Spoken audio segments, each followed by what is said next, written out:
Ladies and gentlemen, let's go.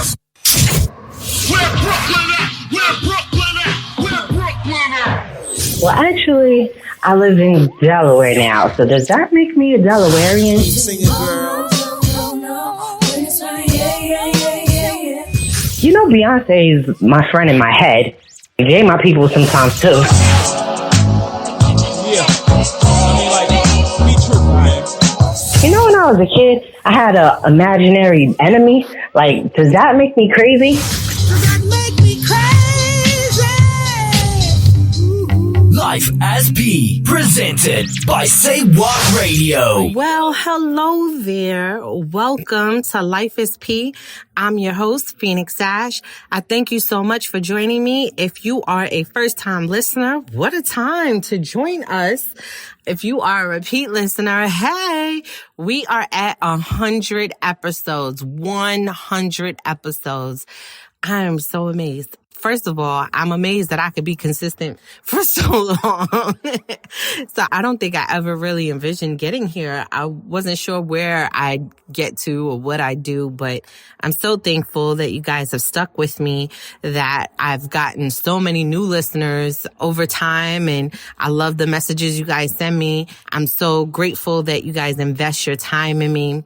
And I was talking to my producer and I was like, I don't know, like, what do I want to do for 100 episodes? And we were like, I don't know if we should really do clips, because that's not like, I ain't want to do no clips. I want to talk to y'all, see what's up. First of all, so I guess I kind of went over first of all. But anyway, I'm just so excited. There's so much going on.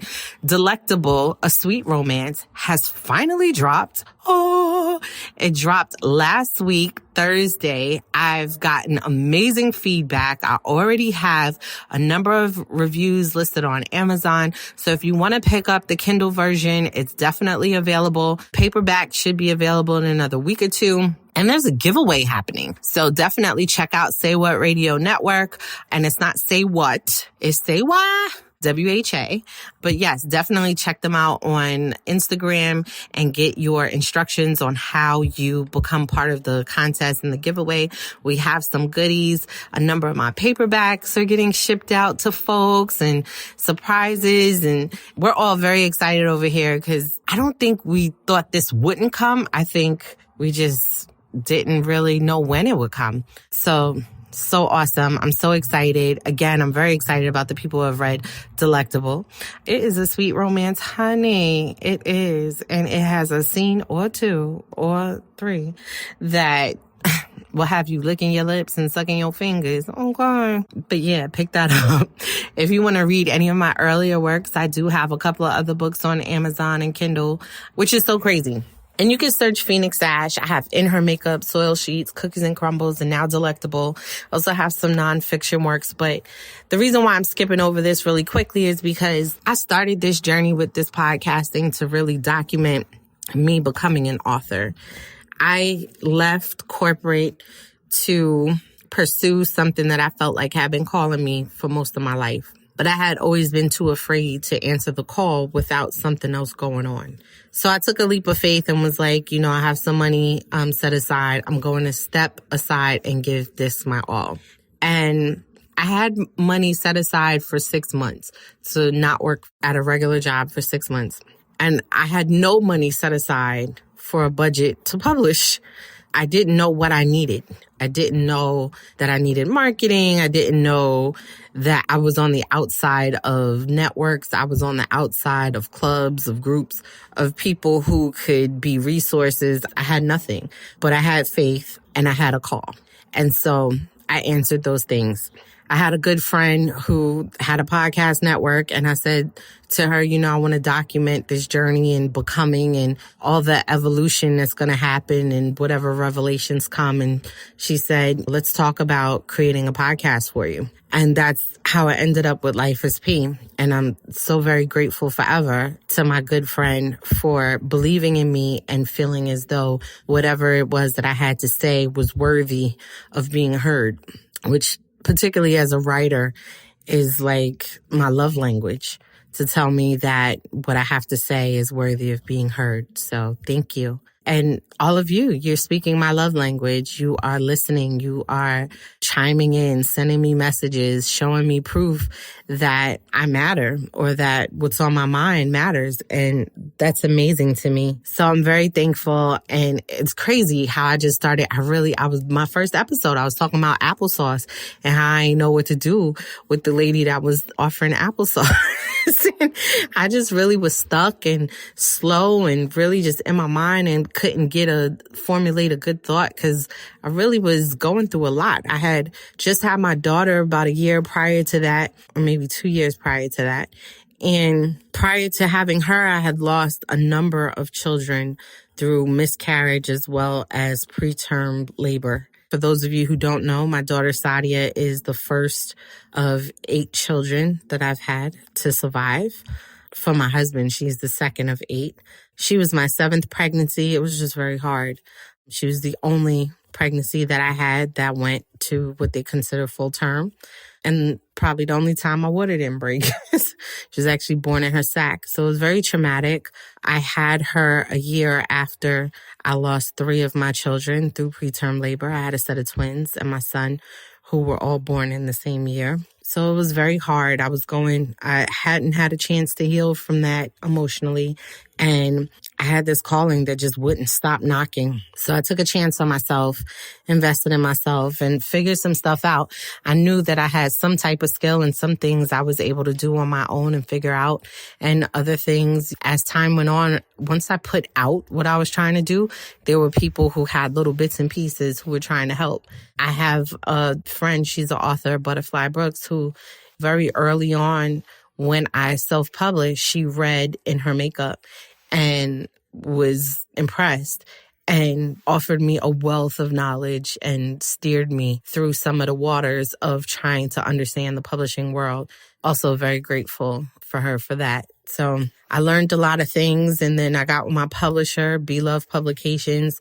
Oh my God, just learned so many things and have been able to expand my platform and get in a routine of writing that I didn't necessarily think that was possible with my lifestyle, and such a huge support network and accountability partners. My girl Chastity, my girl Alexis, like just really pushing.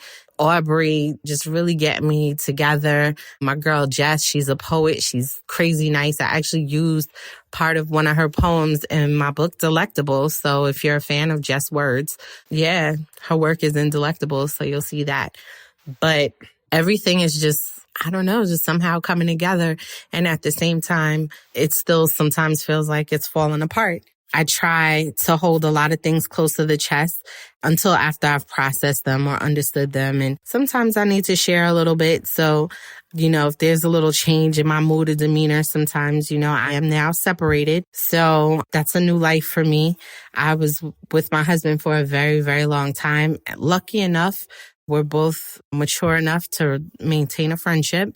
So life is definitely looking very different for me, but I'm ambitious and I'm hopeful.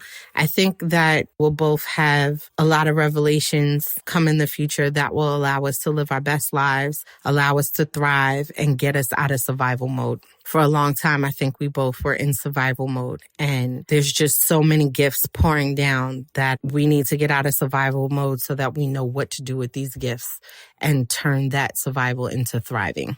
So things are definitely changing around here. I'm excited. I want to see what's new. I want to see what's coming in. My daughter is growing. She's playing basketball. She drives me crazy on the court though, y'all, because she's 4. So she don't pay a lot of attention, and she's the only girl in the court. So I be hot because I'm like, yo, you need to like bust their tail so they know not to play with you. These little boys don't want to pass her the ball. And I'm like, man, go take that thing. But anyway, she's growing. Everybody's developing. Everything is looking up. I'm working on a new project already because I can't stop. I'm so excited about all the reviews and the feedback that I've gotten for the last book, but also like people are really like stepping up, and I guess people are like discovering me. I don't know. My book Soil Sheets finally made it past 25 reviews. Ooh, that thing took a long time, but it feels good for my work to be out there and be appreciated. And there's so many people who have calls and who have passions, who are so conflicted about whether they should pursue them or not, or how to get them done. I'm thankful that I figured out a way. I think that's really what the show has morphed into. Me telling you what I want for you, right? Because you need someone else to have an agenda for you. But what I want for you is to figure out a way. Figure out a way to live your best life, to be your happiest, to do the things that bring you joy. If you don't know what those things are, take some time to think about it. Maybe meditate. Maybe try a few different things. You know, with my daughter, with basketball coming to an end, I'm thinking about putting her in T-ball. I know for sure she likes gymnastics, which I can definitely put her back in. But I would like her to try a few different things. So maybe she likes more than one thing. It doesn't have to be you pick one and we run with that for the rest of your life. Maybe she likes a few things. Maybe she'll play different sports in different seasons. Who knows? But I want to live my life like that. Like I am the parent of myself, giving myself the opportunity to try different things in order to figure out where I'm happiest. I want that for me. I want that for her. I want that for the people around me, for the people I love. I want that for all of us. I'm extremely sensitive. I don't want to live in a world where people are miserable, hurting each other, killing each other. I mean, I know I do, but if I can somehow affect this bubble and like make it something that is joyful, ongoing, I'm going to do what I can to contribute to that because that's what I want to live in. And so I can't just want it and think it's a fantasy that's never attainable. I just have to do what I can to make it possible. And whatever I attain will be better than what it was before. And that's really the whole gist of it, is just to make it better. But you don't really make it better without aiming to make it the best. And I'm learning that. Particularly like in relationships and so forth. You know, better than what you had before is not necessarily the best thing for you. No one's saying you need to repeat what you had before, but better doesn't always mean good. And that's a hard lesson for me to learn because I'm always like, better. But I'm also learning to like define what it is that I want in my life in all areas of my life. I don't think that I always had a clear vision of what I want and how to get there. I had an idea. However, having an idea and lacking the courage to pursue is kind of pointless. In all honesty, I was always afraid to step up to the plate and assert what I truly wanted, what my true dream was, because I had this thing in me that felt the need to be able to predict. And I was always afraid that if I fell short of the prediction, then I don't know, that somehow negatively impacted me. Until I thought about time. I was like, how do you know that you failed at it for sure, for good? The only time you know you failed at it is if you stop trying. Like you tried, it didn't work, and then you stopped right then and there. But if you keep trying, you can never truly say that you failed at it because it has to be over for you to know that you totally failed at it, right? Like the effort has to be over. There are people who tried things 4, 5, 6 times who are considered successful because they finally got it to work. And the failures don't matter. They don't even call themselves a failure. No one calls them a failure because it finally succeeded. But in the process of it failing, if they had determined that I'm a failure, it is over, then the success wouldn't have ever happened. So I'm trying to work that principle out in my life in different areas, in different pockets of my life. Trying to do that. This is a big part. I'm just amazed. I'm like, oh my God, we at 100. I remember getting the text messages like, girl, you about to be at 100 episodes. What you gonna do? And I was like, I'm gonna be at who? How? What? It just blew my mind. It blew my mind because I was like, how have I been able to sustain? People be listening to me. Like, you ain't tired of me? Oh my God. Sometimes I'll be tired of myself, so y'all got to be tired of me sometime. But I'm so grateful for you guys. I know. I would love for you to read Delectable and let me know what you think. I'm playing with the idea of having it on audiobook. So I'm also playing with the idea of reading it myself. However, I don't know if I have the time and the energy to work that out. So that's looking like less and less of an idea. Actually, I'm almost certain that it won't be me reading it. I'm tired, y'all. I got a lot going on. And some things, I think I've talked about this in a past show. So I'm trying to put all my lessons together, right? So I can actually like walk in purpose properly. But one of my lessons is like some stuff I gotta let control go. I would love to be, somebody complimented me and was like, I love your voice. You should read your book. And I was like, that's great. And I was ambitious and I thought about doing it. And then I saw the work and the time that it takes and I don't have it. One day, maybe. Not today. I don't have it. I would do myself injustice by making myself believe that I have the time and the space. It's not that I can't do it and I don't have the ability. I have the ability. I have the equipment. What I don't have is the time. I just don't. And I don't know. Sadia loses enough of my time as it is. Like maybe when she's older and she can be part of what I'm doing in the studio, I think I'll be more likely to read books at that point. But right now, we paint together on Sundays. So, but I do think Delectable is something that deserves to be on audiobooks. So let me know what you think. Pick it up. It's on Kindle. You can find it. The Kindle app is free. So people be like, I wish I had a Kindle. And I'm like, you do. You got an iPhone. They got a free app. You can get Kindle Unlimited on your phone, like work. But yeah, and when you get Kindle Unlimited, there's a lot of stuff that you download for free.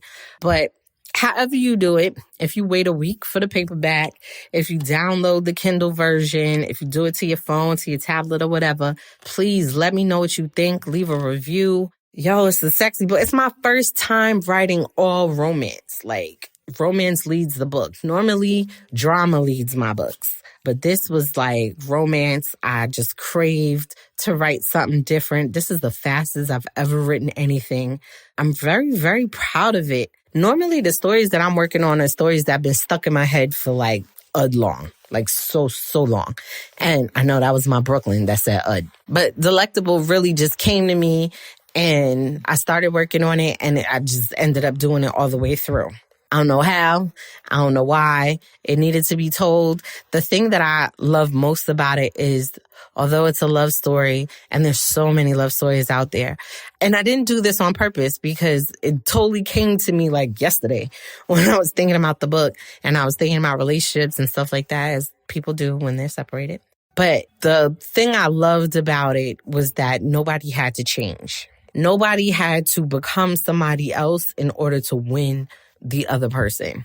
You didn't have to declare that you would cut 8,000 of your bad habits that you've been living with for your entire life in order to win over the person that you were falling in love with. So these people would be who they are in each other's presence as well in each other's absence, which to me means truly choosing each other, truly choosing to love one another, not feeling as though like this person would be someone else without me. For some, they want to see that somebody changed. But in my experience, when someone changes for you, they are not themselves. And in your absence, they revert back to who they used to be, which means that it was a facade when they were with you. That's just my opinion. And I love the whole idea of you make me better, but making someone better is not necessarily making them different. You know, that's a concept that I'm struggling with. That's how I feel today. I may feel different tomorrow or in 3 weeks from now, but like I said, one of the things that I love about Delectable is that I feel like their love was so pure. Their love was truly love, and it feels natural and it feels good. And I love to see people rooting other people on. You know, I love that. I be telling y'all, let me know what you got going on so I could cheer for you. Yo, I be so hyped when I get the messages in my inbox say, sis, I need a push this week. I be like, yeah, I'm the one to push you. Come on, I'm going to check in with you, whatever. So you know I love that stuff. So I had to write something where people was like rooting the love on, actually like wanting it to happen. Telling you pick up Delectable is so dope. And it would be a great 100-episode gift to me, right? Like, you ain't even got to buy me nothing, particularly if you got Kindle Unlimited. It's free for you. You get me a gift and you ain't even have to pay for it. That's what's up. Matter of fact, you enter the contest on the Say What Radio Network, and I'm going to give you something. How about that? Like, that's crazy. Ain't it? Ain't it? Yo, 100 episodes. I can't believe it. This is so dope. Anyway, that's my spiel for today. I'm super excited. I'm looking forward to what the future holds for not only myself, for you guys.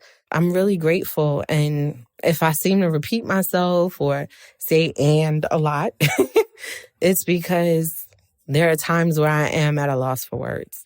You're so amazing, and I'm so thankful you're taking this journey with me. I appreciate the fact that you let me take your journey with you. Again, if you want to read any of my work, including my new book, Delectable, A Sweet Romance, please check them out on Amazon Books, on Kindle. My book, In Her Makeup, is available on Audible as well.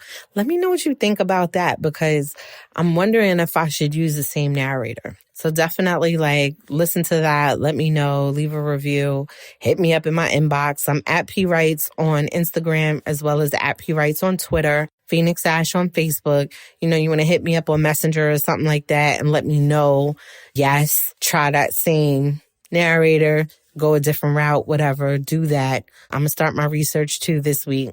Until next time, and we can exchange power. 100 episodes. Thank you so much. I'll talk to you soon. Peace.